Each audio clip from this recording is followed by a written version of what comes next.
Hey everyone, welcome back to the channel. I'm Ben. I've just made myself a second cup of coffee, which honestly tells you everything about my morning. But you know what? I'm really glad you're here because today's topic is one that I think is going to feel very personal for a lot of you. Here's something I want you to think about. Can you remember what you had for lunch 3 Tuesdays ago? Probably not, right? But can you remember a moment when you felt embarrassed in front of a lot of people? Maybe you said something wrong in a meeting or you tripped in a crowded place. Yeah, I bet you remember that one perfectly.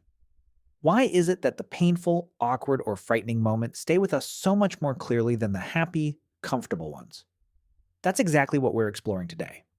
Why bad memories stick better than good ones. But first, I have a question for you, and I want you to actually think about this before I give you the answer later. Here it is. The word scientists use to describe our brain's tendency to pay more attention to negative experiences than positive ones. What is it? Is it A, negativity bias, B, memory fatigue, or C, emotional inversion? So, is it A, B, or C? I'm going to guess along with you here. I actually want to say C, emotional inversion, because it sounds like a real scientific term to me. But honestly, I'm not sure. Let's come back to that. Okay, so let's get into this. The human brain is a remarkable organ, but it was not designed to make you happy. It was designed to keep you alive. And for most of human history, staying alive meant paying very close attention to danger, to threats, to pain, to bad experiences that told you something in your environment could hurt you. So the brain learned to treat negative events as high priority information. It processes them faster, stores them more deeply, and retrieves them more easily than positive ones. Psychologists call this negativity bias, and that means exactly what it sounds like. Our minds are biased or tilted toward the negative. They give more weight to bad experiences than to equally strong positive ones. Now, a lot of this comes down to a small structure deep inside your brain called the amygdala. The amygdala is involved in processing emotions, especially fear and threat.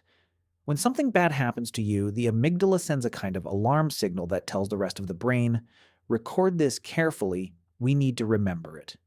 This process is called consolidation, which is the way short-term experiences get converted or changed into long-term memories. When the amygdala is activated strongly, which happens much more with negative events, consolidation becomes stronger too. The memory gets written more deeply into your brain, almost like pressing harder with a pen.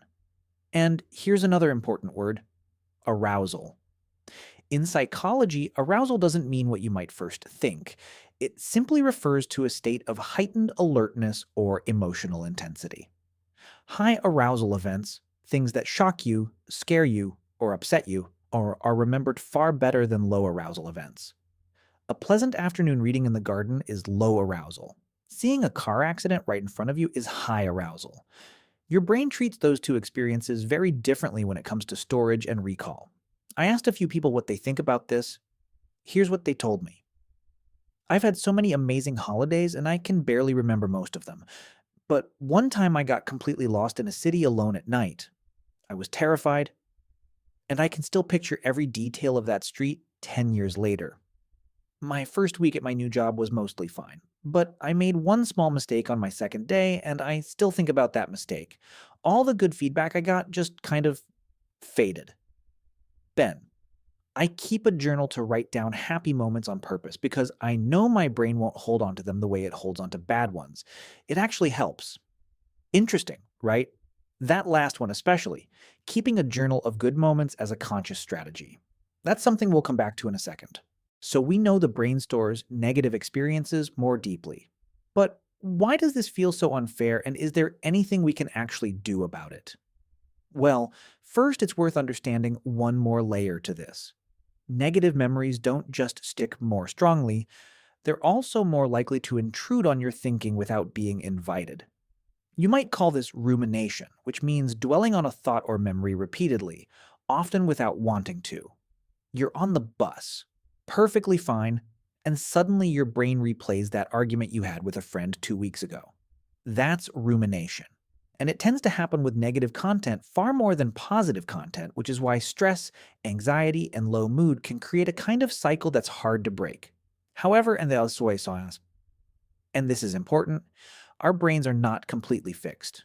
Neuroscience, which is the scientific study of the brain and nervous system, has shown that we can actually build habits that shift our attention over time. One well-studied technique is called savoring, which means deliberately slowing down and paying full attention to a positive experience while it's happening, rather than letting your mind drift to something else. When you savor a moment, a good meal, a kind conversation, a beautiful view, you're essentially giving your brain more time to consolidate that positive memory more deeply. You're working with your brain's own system, just pointing it in a different direction. The person in those reactions who keeps a journal is doing something similar. Writing down good experiences forces you to revisit them, and revisiting a memory actually strengthens it. It's a small but genuinely effective way to push back against negativity bias. Before we wrap up, let's quickly go through today's words so they really stick with you. Negativity bias. Here's an example. Negativity bias explains why one rude comment can ruin your whole day, even if 9 people said something kind.